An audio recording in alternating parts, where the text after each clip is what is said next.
Hey parents, I need your help, and I thought the best way to do that would be to make a short video showing you what we expect of your children at this point of the year in second grade.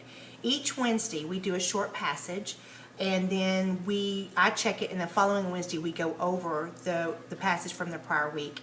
I'm going to send this paper home with you. It's already been graded, and I want you to look over this with your child, and I want you to talk about some of the things I'm going to show you today. We've been talking about nonfiction text, and so that's what this text is. It's a short passage of nonfiction. And so what we ask your child to do is when we pass this out, they need to read through the passage one time. Just quickly read through. The second time, they need to take it a little slower and really ask questions, think about, visualize what it is that they're reading.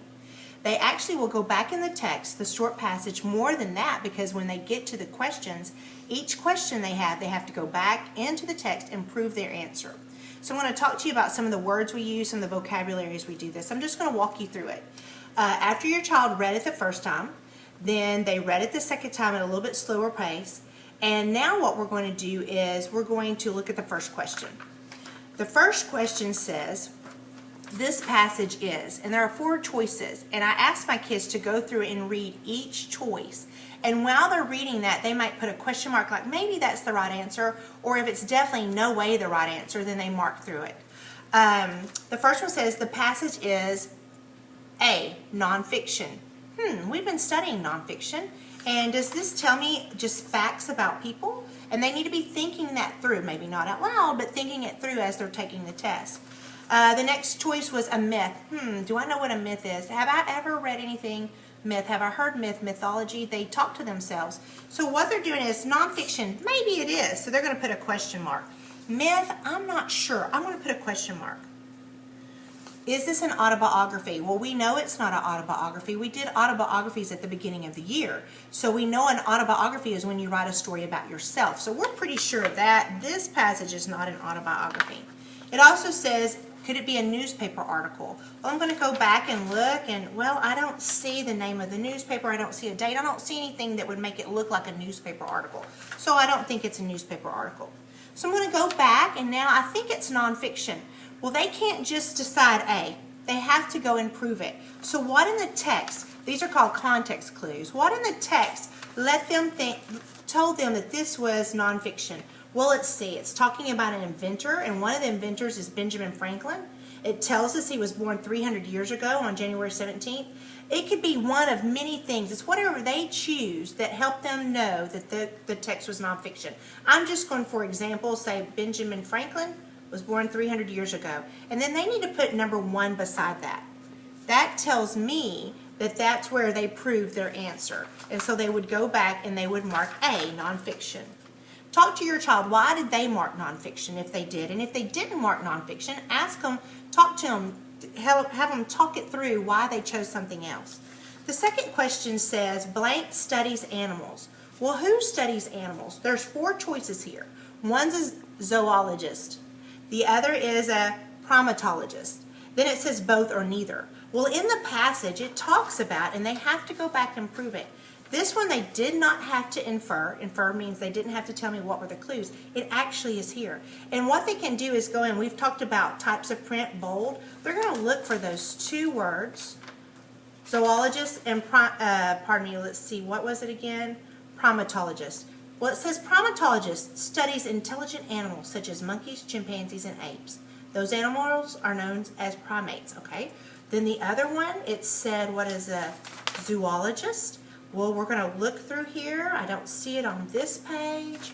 We're going to look through here. Oh, there it is. Studies animals. So let's look at our choices. A zoologist, they study animals. A primatologist, they study animals. So the answer could be both. See both. And what they need to do, once again, is go back in the text and prove that. So what they're going to do, we're going to go where it says primatologist studies intelligent animals such as monkeys, chimpanzees, and apes. They're going to put a 2 beside that, as well as down here. Put a 2 beside that. They have proven their answer. That's where they got it. Plus, when I'm checking, I can go back and see what their thinking is. Number 3 says, we know this passage is not a biography because, well, we know what autobiographies are. We write about ourselves. So a biography is when someone else writes about a person. So we know that this passage is not a biography because it gives information about Benjamin Franklin. It did give information about Benjamin Franklin. It has a picture of Jane Goodall. It did have a picture. It informs the reader about several scientists, not just one, or Henry Lee as a forensic scientist. So we know this passage is not a biography because it informs us about a bunch of different scientists. So our correct answer is C. And what they have to do is prove that. And the way they prove that is they go in and they can underline. It talks about Benjamin Franklin. It talks about Dr. Henry Lee. It talks about astronauts. It talks about Jane Goodall. All of those things tell us it's not a biography because it talks about more than one person. And so underneath one of those or beside one of those, they would put the number 3 to prove their answer. Number 4 says, according to the passage, a forensic scientist is usually a dangerous job, studies foreign objects, helps to solve crimes, or studies foreign languages. So we're going to go and find where it says forensic scientist. And once again, we're using, this is a convention of nonfiction. This helps us, this bold print. A forensic scientist helps solve crimes.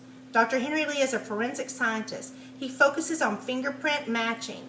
All right, so we're going to go back and notice how we're reading our question more than once. We read it several times and we talk ourselves through it. According to this passage, a forensic scientist is usually a dangerous job. It didn't say anything about danger.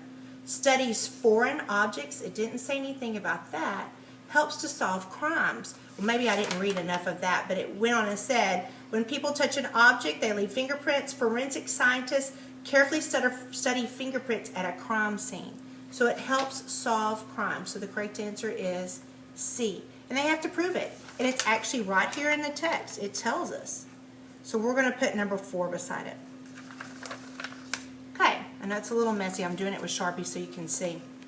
The last one, we've been talking about answering questions with complete sentences. And that's really hard for our second graders right now, but we want to become not experts, but experts on that by the end of the year.